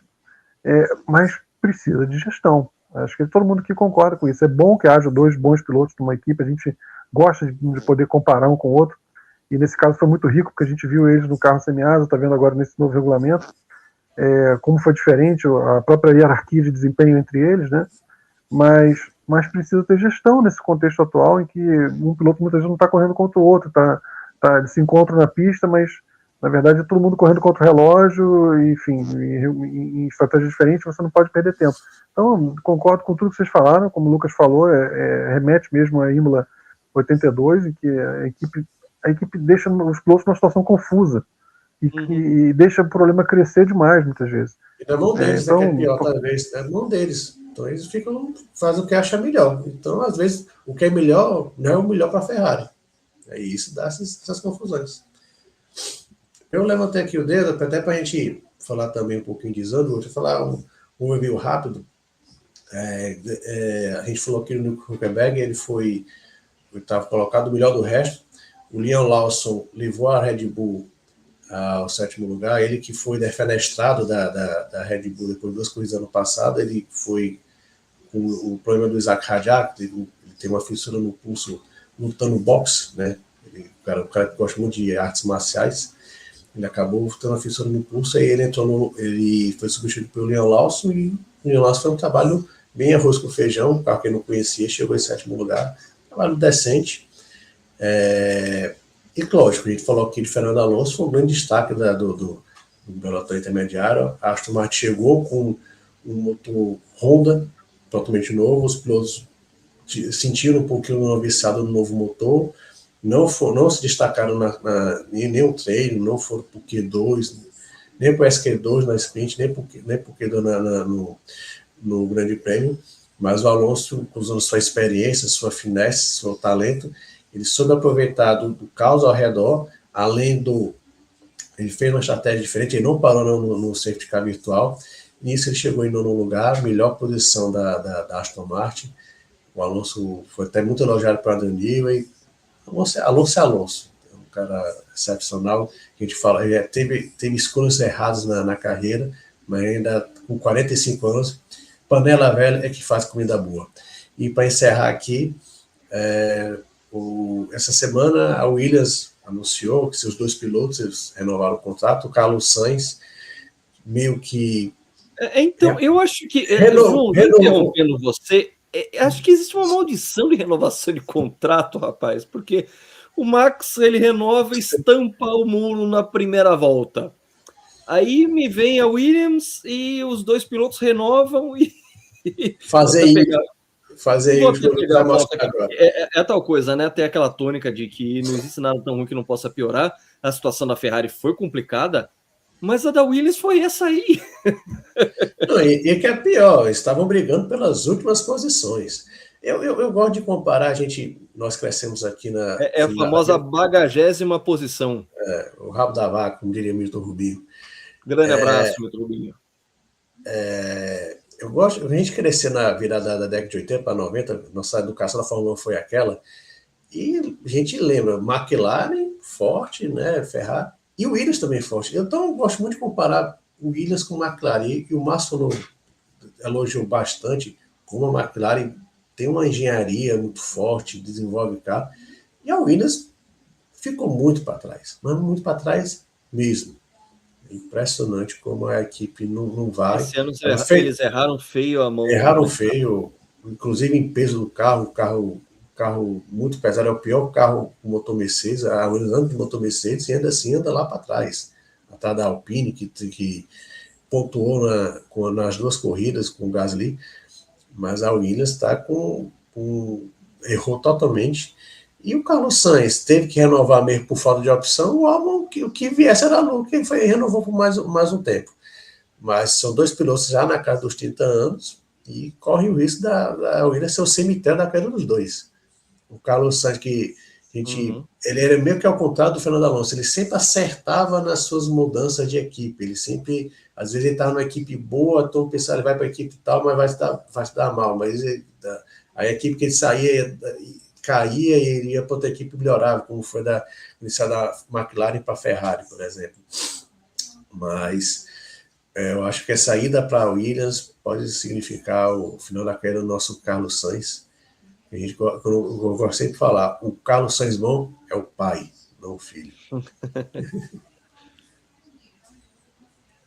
Eu só queria falar do Alonso, assim, que eu acho que está muito interessante observar como ele está antes tarde do que nunca. Ele está vestindo a camisa do time, né, e se portando como... se tornando um piloto de equipe, coisa que foi o grande nódo da carreira dele, um talento enorme, mas que fechou porta demais, né?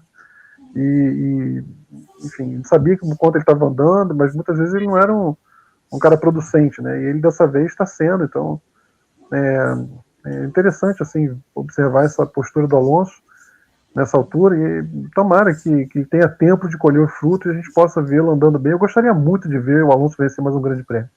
Gostaria muito de ver que fosse ganhar uma corrida em condições normais, não numa coisa maluca, num Hungria 2006, não. Estou falando uma corrida, sabe, eu gostaria muito de ver o Alonso podendo ter um Indian Summer, aí, uma Brown GP na vida dele aí, no finalzinho de carreira, como foi para o Barrichello, e ele voltar a disputar na frente, ver ele motivado de novo. Claro que não é o Alonso de 2005, 2006, mas como eu falei, a gente falou do meu goleirão Fábio aí, como é que tá pegando ainda.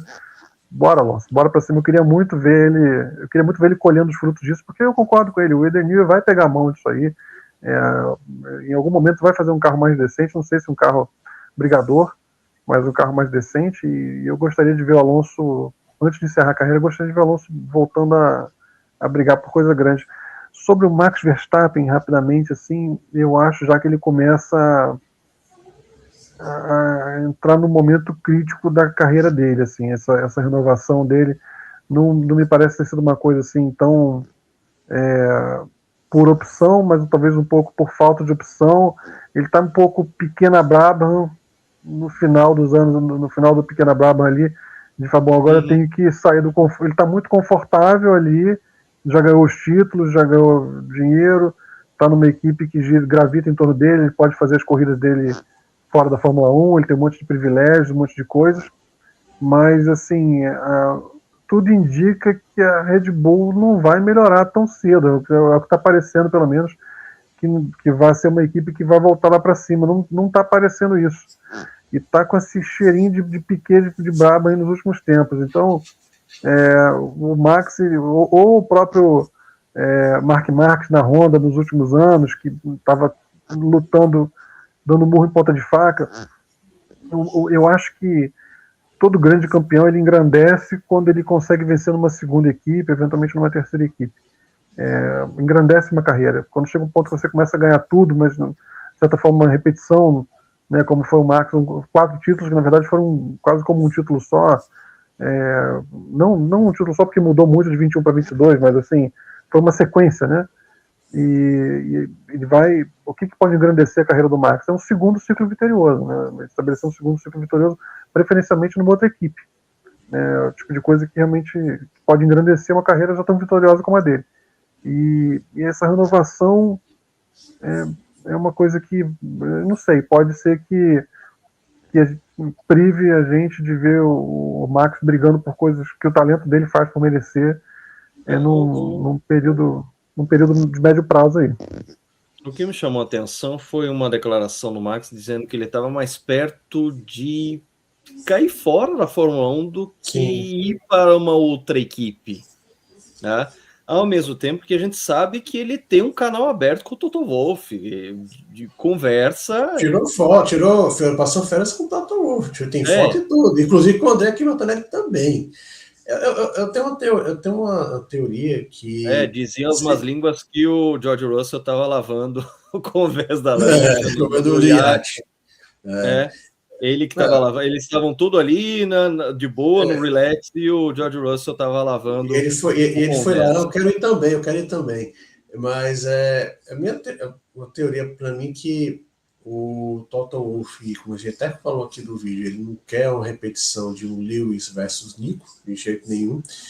E talvez o Toto Wolff esperasse que o George Russell fosse campeão esse ano, que o André Kimi Antonelli ainda tivesse em desenvolvimento. Talvez, se o George Russell fosse campeão, ele tivesse meio destino do Damon Hill 30 anos atrás, foi campeão, ser demitido, vai para de repente para um Aston Martin da vida, mas não, de repente o George Russell piastrou e o André Kimi Antonelli subiu essa montanha de forma aí muito mais rápido do que imaginado. Então, o Toto Wolff viu um cenário de 2027, o André Kimi Antonelli, com 20 anos, já campeão mundial, com muito ainda a desenvolver, quer dizer, com uma confiança lá em cima, tendo que receber o Max Verstappen como primeiro piloto. Aí, como assim? Eu, com 20 anos, atual campeão mundial, você segundo piloto do Max Verstappen? Isso não existe. Então, eu acho que a porta da Mercedes fechou nesse momento muito por causa disso. Resta saber se vai abrir alguma porta ou numa Ferrari. Já se falou muito em McLaren lá, até que a gente falou aqui do Piastri, de repente. Mas será que o Zac Brown vai querer ter um Lando Norris e Max Verstappen juntos? Complicado. É o que a gente está falando, né? Teoricamente, sempre que eu entrevistei alguém que trabalhou na McLaren nos anos 80, falava que era um bom problema administrar o sênior Prost, mas assim, a gente não vê muita disposição nas equipes para esse tipo de coisa, né? Atualmente, assim, de você ter botar dois galos no mesmo galinheiro ali. Mas eu vejo o Lewis e Nico meio que foi um acidente de percurso, não foi algo planejado. Talvez ele queria que o Lewis fosse o primeiro piloto e o Nico seria ele é tão amigo deles, vão ser escudeiros, vão ser amigos, vão dar tudo bem. De repente, eles se dão bem desde o tempo do kart, então tá tudo bem. Ele desandou tudo, né? Deu aquela ineficiência. Então, ele não quer. Ali foi muito um acidente de percurso. E ele bota no contrato, por exemplo, que piloto de Mercedes se bate com um companheiro de equipe, eles têm que rachar a conta, né? Então, ele faz esse tipo de situação para evitar realmente briga entre companheiros de equipe que vai evoluir, vai crescer demais. Não é política interna ali. Então, é compreensível, eu concordo contigo, mas eu adoraria ver o Antonelli campeão do mundo, cheio de moral, encarando o Max cheio de fome dentro da mesma equipe. Claro que eu vou a lasca, claro que a coisa ia ficar feia, que o Max ia fazer de tudo para botar ele no lugar dele ali, e isso ia envolver algumas coisas pesadas, porque, enfim, muita gente critica sempre os campeões e tudo mais, mas se você espreme um campeão mundial, um verdadeiro campeão de nascimento, olho de tigre, espreme o cara, tem que tomar uma decisão, ou eu ou ele, o cara vai falar eu. Não tem... eles são alguns são cavaleiros, são mais cavaleiros e tudo mais. Por isso que o Russell estava falando, o Russell, depois desse domingo, não, pode passar, ele está na minha frente mesmo, deixa ele segundo. Eye of Tiger. É o que eu te falei, assim, eu entendo já que o Russell percebe que ele ocupa uma cadeira muito valorizada, e ele não está, ele tá muito menor do que ele estava no início do ano, e eu acho que ele está, nesse momento ele sabe que não dá para ele esticar demais, né? Foi como eu falei, acho que ele sabe que ele diminuiu o poder de barganha dele e não pode latir tão alto. Ele não tem capital político para questionar aquilo ali. Ele não tinha. Ele simplesmente não tinha. A gente ficou lavando iate, conversa de iate. Vamos lá para Zandvoort, pessoal. Então. Alguém quer criticar aí para eu poder discordar? Não? Se alguém quiser meter bronca aí, eu aguardo minha vez aí. Espere. Vai, Lucas. Peraí, mas para qual assunto? Zandvoort. Tá, vamos lá, Zandvoort. Para a gente encerrar. Eu sou a favor sempre de diversidade. Tá? Diversidade de conjuntos mecânicos, diversidade de estilo de pilotagem, de personalidade de pilotos, e também óbvia e fundamentalmente de pistas, tá? A profusão de curvas anguladas de Zandvoort é única na Fórmula 1. Então, sim, é uma pista que vai fazer falta, é uma pista, sim, de traçado antigo, ela é muito estreita, ela é relativamente curta em extensão total, mas sim, vai fazer falta, justamente porque ela traz aí uma perspectiva diferente de diversidade. Essas curvas anguladas que você pode fazer, vários tipos de tomada, que inclusive te ajudam a sair mais lançado ou defender posição, dependendo do que for no dogfight. No dogfight fica inclusive bonito de ver, com as câmeras aproximadas. A torcida holandesa compareceu em peso no fim de semana, então também era vistoso no sentido de você ver fãs de verdade nas arquibancadas, coisas que muitos países aí sem tradição de esporte a motor sempre penam para promover isso, né? Fãs de verdade do esporte a motor. Então, para mim, Zandvoort ficaria. Eu achei que coube muito bem na Fórmula 1, sobretudo pela diversidade do traçado. Eu acho que se a gente tem possibilidade de trazer pistas diferentes, isso vai também proporcionar a possibilidade de resultados diferentes, e é nessa diversidade que os campeonatos ficam mais interessantes. Então, para mim, a Zandvoort fica. Ela não é anacrônica, não. Eu acho que ela se encaixa muito bem, assim como traçados clássicos como Spa e Suzuka, eles precisam permanecer, e principalmente Mônaco, que a gente fez também a discussão aqui quando a gente teve o Grande Prêmio de Mônaco, e alguns questionamentos que a gente acha, inclusive, sem fundamento, de por que tirar Mônaco, porque a gente tem que apostar nessa diversidade, e a gente está falando de um circuito que, além dessa trazer essa diversidade e o desafio que o Mônaco traz, traz a tradição também. E a Fórmula 1 é feito de tradições que, sim, podem ser questionadas, mas que devem ser mantidas toda vez que elas forem justificadas. É assim que as tradições se mantêm. Fala assim, olha, porque existe um negócio chamado tradição estúpida. Essa realmente tem que ser limada. Agora, quando uma tradição ela se justifica e ela permanece e ela é positiva, ela tem que ser mantida. Então, Zandvoort é um circuito antigo, é um circuito apertado, pode, de repente, como autódromo, ter uma infraestrutura que não é a mais desejável para esse patamar de Fórmula 1, mas que eu apoio totalmente. Por mim, ficava. Eu eliminava vários circuitos, vários tilcódromos, vários países que não têm tradição para manter uma Zandvoort, tranquilamente. Quer que eu vá, João? Vai, Márcio. Eu começo ecoando o que o Lucas falou, diversidade. Assim, uma coisa que eu sempre achei a Indy superior à Fórmula 1 era a diversidade de pistas. Sempre achei esse critério assim, mini oval, super oval, circuito fixo, pista de rua. Eu sempre gostei dessa. Claro que tinha algumas pistas que eram várzeas, né? Tinha algumas pistas que era doideira. Se você acompanhar essa Indy nos últimos 10 anos, você vê cada várzea. Ultimamente eu realmente não tenho acompanhado quase nada. Mas assim, eu sempre gostei, sempre admirei a diversidade das pistas da Indy. E isso, a gente teve a Fórmula 1 empobreceu muito com a proliferação dos tilcódromos, no meu entendimento. Um padrão, né? E o padrão de você ter uma longa reta, uma freada brusca para tentar favorecer a ultrapassagem. As pistas perderam muita fluidez. Isso mudou, foi uma tendência, na verdade, você viu, a Fórmula 1, eu cresci vendo a Fórmula 1 como um grande kart, né? Carros de 500 e poucos quilos, com um motor girando 20.000 RPM, um barulhão e sendo pilotado quase como um kart.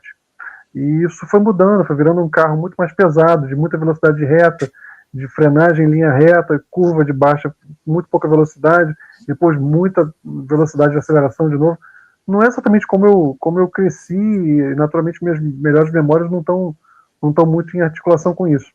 Mas eu penso que uma pista como Zandvoort tem muito. Eu já falei isso com vocês. Canadá, por exemplo, não é minha pista favorita, mas é uma pista que tem personalidade, eu reconheço isso. E eu gosto de pistas que tenham personalidade. Então, mesmo que não seja um traçado que eu particularmente curta muito, eu sempre sinto que enriquece, porque se você tem várias pistas com o mesmo DNA no calendário, você está, na verdade, fazendo várias etapas que estão premiando as mesmas virtudes, né? E, era muito bom quando você tinha na Fórmula 1 pelo menos uma ou duas pistas de rua que favorecia certos tipos de piloto, e você vê como Interlagos sempre rende corrida boa, porque foge do padrão. Interlagos tem muita personalidade, então muitas vezes o piloto consegue andar bem ali. Eu gosto de pistas que um piloto anda bem e você vai mudar de pista, outro piloto vai andar bem, pistas que valorizam características próprias, e isso faz um campeonato ter sentido. Porque você vai, bom, no geral, demandando tantas habilidades diferentes, o campeão foi esse daqui. Valoriza o título da pessoa porque você cobrou várias habilidades diferentes ao longo do campeonato. Nunca fui entusiasta do traçado de Hungaroring, mas se não fosse daquele jeito, não tinha permitido aquela vitória do Ayrton 91 de recuperar o título. Se fosse uma pista como Hockenheim, ele não tinha como acompanhar as Williams, né? Então, quando você tem uma pista que é um cartódromo, o cara fala, essa aqui eu vou bater no peito, estava revendo a volta de classificação dele essa semana, a curva que ele ganhou o nome dele, ele fez a curva em power slide ali, ele fez a curva, você vê que o volante quase estava reto e o carro estava entortando. Então, quer dizer, você podia fazer isso porque era uma curva de baixa velocidade. Quebrou a sequência do que vinha acontecendo. Então, eu gosto disso. E Zandvoort, para além de ser uma pista com personalidade, eu adoro, gostava mais ainda do traçado clássico, do traçado maior, mas gosto muito da fluidez dela, como eu falei, que permite que o carro fique lado a lado, porque como se você faz 2, 3, 4 curvas seguidas para a esquerda ou para a direita, quem está por fora fica para trás. Mas se você tem esquerda, direita, esquerda, direita, esquerda, direita, você consegue ter carro lado a lado, né, porque uma favorece e o outro favorece, então você consegue muitas vezes mergulhar por fora. Gosto das curvas com cambagem, com inclinação, que é uma coisa muito própria, muito peculiar. Gosto do clima, de você ter o vento soprando, tá perto da praia, e sujar, e a pista está mais rápida hoje, está mais lenta amanhã. Gosto desse tipo de coisa. Isso para mim remete aos primórdios do esporte motor, e eu gosto até dela ser estreita, porque eu não gosto dessas pistas às vezes largas demais. Eu não gosto de pista que seja larga demais e que você, como Malásia ou China, alguns pontos, algumas coisas que você via, umas curvas assim que você meio que desenha ela, porque a pista é tão larga que você, como era Silverstone também, antigamente, que é uma pista de aeródromo, né, uma pista que vem de base aérea, né. Eu gosto de Nürburgring, por exemplo, que é estreita e te obriga a ser muito preciso e dá uma sensação de velocidade maior também. A pista estreita te dá essa grande sensação de velocidade, né. Então, eu gosto disso, das linhas serem muito precisas, e Zandvoort, apesar de ser estreita, como eu falei, admite muitas vezes mais de uma linha, tanto que muitas curvas você consegue fazer lado a lado. Então, em termos esportivos, eu lamento muito. A pena que o Edu não está aqui hoje. Ele falou que a pista era bonita, mas anacrônica, e eu convidei ele. Eu queria que viesse aqui, porque seria bom. Não sei se o João vai tomar essa postura de falar dos pontos negativos da pista, mas assim, eu gosto muito. Eu sou fã, cara, de Zandvoort. Por mim, ficava. E acho muito legal, para encerrar, a proximidade com a torcida. Então, que é uma coisa, um resquício de outros tempos, né? Você está vendo ali pertinho mesmo. Então, acho que o formato da pista atual não é o melhor dela, mas eu gosto muito, e lembro, por exemplo, do GP de 80, da excelente vitória do Nelson lá, como teve batalhas maravilhosas ali. Enfim, eu gosto muito. Vou passar a bola para o João, mas eu gosto demais. E assim, por exemplo, Suzuka não tá rendido grandes corridas, mas eu amo a pista do mesmo jeito.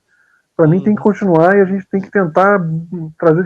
Na verdade, ela não está como era. A 130R não é mais tão desafiadora como era. O Spa não tem. O Rouge Rajon não é mais desafiadora como já foi. Mas são curvas e pistas que muitas vezes têm que ser preservadas, e a gente tem que buscar os desafios que elas oferecem. Então eu gosto muito da fluidez de Zandvoort. Passo a bola para você, João, mas por mim ficava fácil no calendário. Eu tenho um sentimento parecido que você tem com Montreal, tá, Márcio? Eu concordo que ela tem uma personalidade, a estreiteza dela é interessante porque pune os erros, né? Mas não é minha pista, das minhas pistas favoritas. Eu não sou muito fã de Zandvoort. Apesar de, sim, concordo com muitas coisas que vocês falaram, da fluidez, esquerda-direita, aquelas curvas inclinadas, que é até novidade, né? Não tinha aquelas curvas, a curva 3 e a última curva que foi colocada com a unidade, que não existia, ela foi feita especialmente para essa volta à Fórmula 1. Eu não simpatizei muito, né? Tem aquela memória afetiva, né, do antigo Zandvoort, uma pista até bem mais rápida, mas essa pista não caiu muito no meu gosto.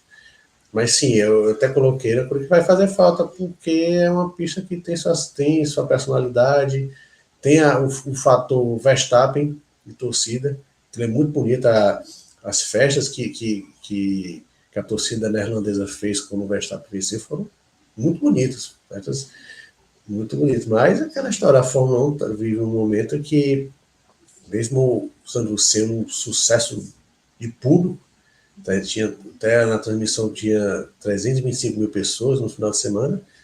Se não tiver um governo lá colocando dinheiro, o seu rei lá dos Países Baixos não quis colocar dinheiro, né?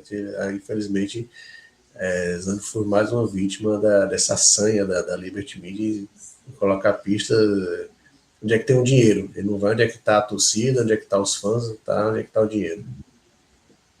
Então, assim, João, inclinação, a curva final não, mas a curva 3 sempre teve alguma inclinação, né? Sempre teve uma cambagem ali. Mas ela ficou bem acentuada agora. Não era tão pronunciado. Tanto que claro. quando você olha a 85, era uma curva bem de baixo ali. Era uma curva bem de baixo ali. Você faz uma curva rápida. Era cambagem, né? Não era muito... Lembra aquela pista da NASCAR, o pessoal da NASCAR vai saber, eu estou falando de Darlington, que você é uma pista que você faz sempre por fora, o melhor traçado é por fora, bem próximo ao muro, lembrando um pouco Darlington.